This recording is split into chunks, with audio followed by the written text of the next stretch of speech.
Hello, Bacho. Let's take the given question. The question says at a point 20 centimeter from the center of a uniformly charged dielectric sphere of radius 10 centimeter, the electric field is 100 volt per meter. The electric field at 3 centimeter from the center of the sphere will be option A 150 volt per meter, option B 12.5 volt per meter, option C 120 volt per meter, option D 0. So basically we need to be careful over here. यहाँ पे जो हमें regarding the electric field concept, यहाँ पे जो हमें sphere given है वो है dielectric sphere which is a non conducting sphere, right. So for a non conducting sphere we have studied के let suppose we have a non conducting sphere. ये हम मान लेते हैं this is a non conducting sphere and इसके ऊपर जो charge होगा वो हर जगह होगा distributed, right. Since it is a non conducting, जो चार्ज है वो वहीं रह जाएगा. ठीक है. For conducting it will arrange itself on the surface, outer surface, right. लेकिन for non conducting it will be spreaded, जहाँ है वो वहीं रहेगा. ठीक है. अब in that situation we can say, अगर हम एक पॉइंट कंसिडर करें P which is at a distance मान लेते हैं small r from the centre.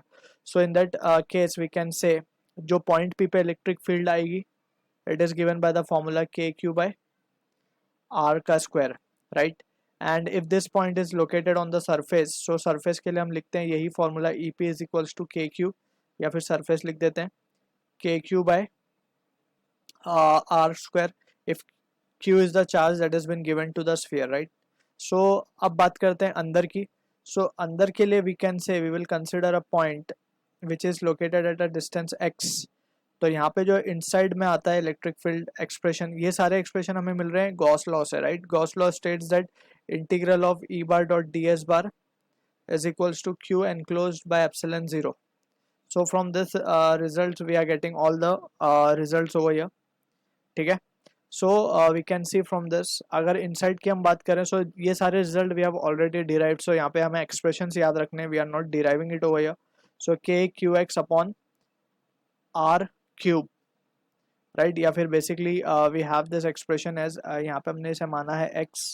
So we have the radius as R cube, right, where capital R क्या है, basically it is the radius of the sphere. ठीक है. So this are the expression that we need to be clear with. अब हम बात करते हैं जो क्वेश्चन हमें गिवन है, उसमें हमें गिवन है at a point 20 centimetre from the centre. अब रेडियस 10 सेंटीमीटर है, 20 सेंटीमीटर पर हमें गिवन है, यानी कि आउटसाइड वाला पॉइंट है. तो आउटसाइड के लिए हम क्या लिख सकते हैं, वेर आर जो हमारा स्मॉल आर है it is greater than capital R, और ये वैल्यू थी small R equals to R, और यहाँ पे जो वैल्यू है वो है हमारे पास R is less than capital R. ठीक है ना. So this will be the case over here. अब we can see from this situation हमें जो गिवन है उसमें ये पॉइंट जो है वो आउटसाइड है. सो आउटसाइड के लिए हमें इलेक्ट्रिक फील्ड की वैल्यू गिवन है 100. So we can say EO that is electric field outside, हमें जो फॉर्मूला लिखना पड़ेगा वो लिखना पड़ेगा KQ by R square.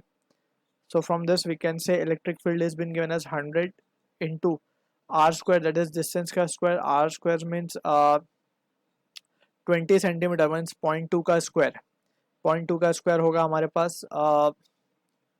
4 into 10⁻⁻, we can say it has to be 2 and that is equals to KQ. So ये result आएगा हमारे पास, KQ की वैल्यू आ जाएगी 4. ठीक है. इसको एक्सप्रेशन 1 कह देते हैं.